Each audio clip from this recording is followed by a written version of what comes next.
Hello, Elina. Hi, Iri. Thank you very much for coming to this interview, to this videocast podcast. I'm very happy to have you here. My pleasure, my pleasure. Thanks a lot for inviting. And I have already introduced you a little bit in the text below this video, but could you please, with your own words, tell us something about your profession? What do you do for a living? What is your profession, please? Oh, yeah, absolutely. Well, by profession, I'm event producer. This is my freelance business. That is how I service clients. So I produce events of different sizes, forms, and shapes, live and online. But a part of that, my passion is to raise awareness about freelance business as such.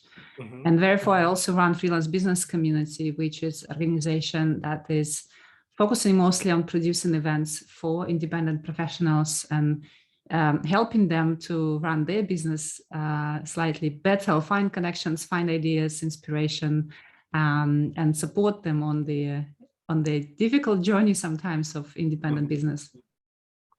I would like to follow up on that a little bit more deeper. Can you tell us, please, which specifically projects are you working on currently at this moment? For freelance business? Yes. Yeah. Well, at the moment, we just finished Freelance Business Month, which is the longest event for freelancers globally. And now we're working on our next event, which is Freelance Business for Software Developers. It's coming up in, on beginning of December. And we're mega excited also that we are launching the first book, which is called Freelance Business Book, very easy to remember. And it's a collection of some of the exciting talks from last year and this year, including a combination of written text and videos. So whoever is interested in gaining extra insights and knowledge can download this book pretty soon. It's probably going to be launched also at the beginning of December. So these are the biggest projects for the moment for us.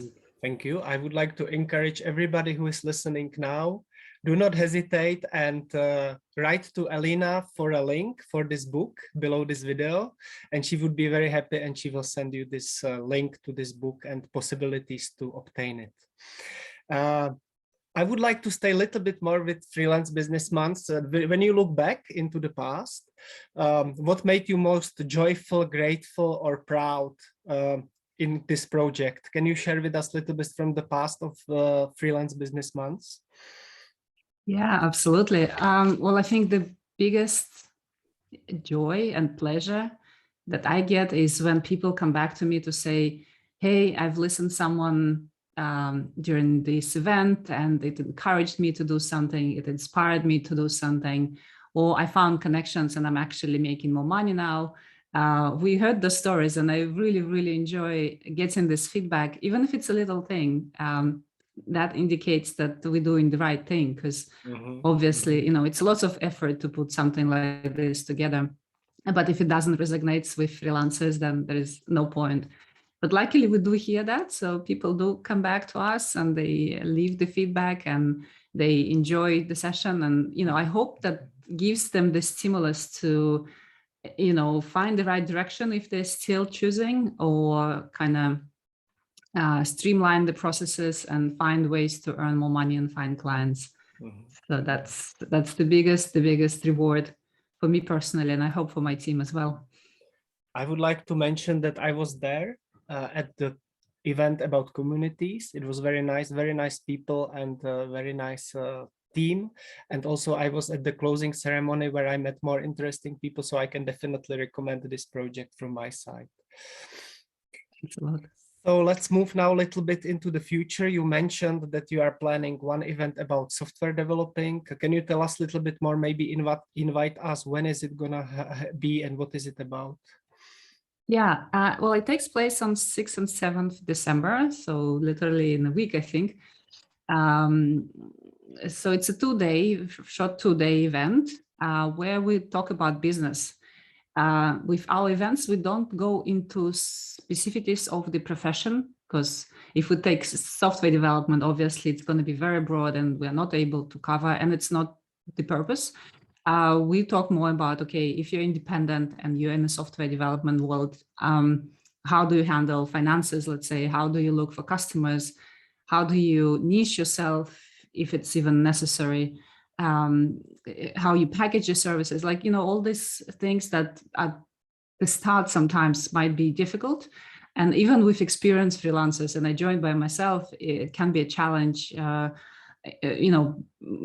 packaging your services in a way that you can scale up your business. Because I guess it's, you can be an executor. Like we had one of the sessions during Freelance Business Month where one speaker, consultant, literally said, yeah, you can be executor. You can just accept the jobs that come into your way, or you can actually shape up your own business as enterprise does. You find your strongest points, you know your value, and you pitch that way, and you build authority around your services so that you've been referred all the time. So technically you don't even need to sell anymore.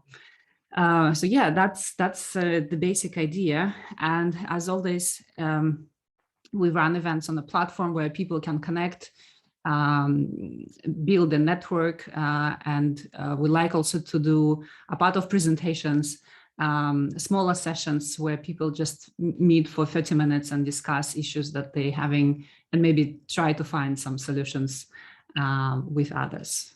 So that's basically it. I'm very glad that we've been supported by some of the main companies in the field. Gigai, which is a startup in a job platform for technical professions.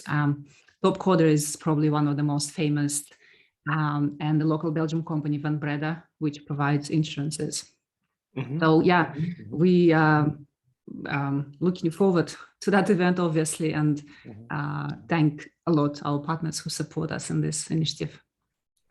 Elina, I don't usually, I rarely ask this question, only sometimes when the topic is interesting for me personally. And now I will make an exception. I will ask you about the trend in the event management business. What are the trends for the future in this event field?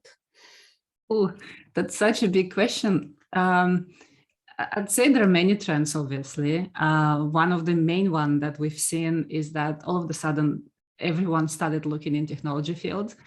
And being in event industry for almost 20 years by now, I can tell that it's never been a question even. No one ever thought, yeah, events are associated with technology. And that was the big gap.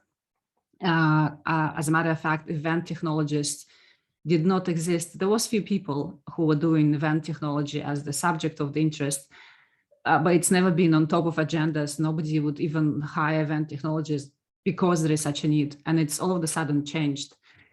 So the trend will continue, obviously. Realization that with technology you can do more than just having a live meeting in the venue, is very strong right now. So it will continue. Now the question stands, obviously, there are like old school professionals and new school professionals, and somehow it merges in between with the production of hybrid events. And now question is, okay, do we need to have hybrid events, or do we do only live, or we only do online? So I guess the trend is that you have to find the golden middle between these two, because you cannot exclude. I always say we've been so egoistic pushing live events when, as a matter of fact, online events provide so many opportunities to others who are not able to come to your event, right? These are disabled people, these are people with some difficulties, those who cannot travel, and many, many other things. And now all of a sudden they've got access to all this amazing content that is being produced. And I find it strange that people still pushing for live events, just forgetting all those who will be excluded from this opportunity. So that's why inclusivity comes as a very big topic nowadays, and diversity as well. So trends. Another big trend is that all of a sudden we start talking about communities as such, and not all these big communities, but also smaller. Because even for a smaller community, you want to create an event, a meeting, that people connect, whether it's live or online, doesn't matter. And not necessarily you need to have like million of followers. You still have your own group that you want to connect somehow. And so micro community is coming up as a trend as well in event field. Yeah, there are many things to mention actually. These are just few important ones, I guess, for me. Now the next, my last question is because maybe some people who know you are watching also, and for them I would like to reveal something about your a little bit more to lighten it up a little bit, this interview with not so business topic. What is your hobby actually? Do you have any time for hobbies in your busy life? Oh gosh, I for long I had a very big hobby, which is photography. As I used to travel a lot, I like to do travel photography. But I have to say, for the last 2 years, just because we got locked, and yeah, probably because interest also faded away a little bit. My camera is just laying here next to me all the time, looking at me like, okay, you forgot about me. But yeah, photography is my passion. Just trying to think if there is anything else. I love history. I love reading about history. So yeah, that's how I spend my leisure time when I have little Thank you, bit. Elina, for sharing with us. What would be the final takeaway message, very brief one, short one, which you would give to the listeners? One final takeaway message, what would that be? Oh, I would say dare to pursue your dreams, or ideas rather, not dreams. Because what I find most of the time is that we have ideas and we are afraid to act for several reasons, whether risks are too high or we don't know how to approach it, or you think, yeah, it's just an idea, but nobody's going to like it. Just try it. Try to find the right people who will support you, gain insights from others. And that's why events are important. And just act, just launch it to see whether or not it's going to take off. And sometimes you'll be surprised. Because that's better than just keeping your ideas, in your head and then regretting that you've never even tried. So that's a message for everyone, for myself as well. I've been in that situation many, many times and so mentally trying to push myself to dare to do things that I think are just crazy. So go for crazy ideas. There was one more thing which I wanted to ask you privately, but I left it for recording. How do you pronounce your surname, please? Because for me, it's very hard to pronounce it. It's Jutelyte. Jutelyte. Thank you very much for coming to this interview, Elina. Our honored guest was Elina Jutelyte.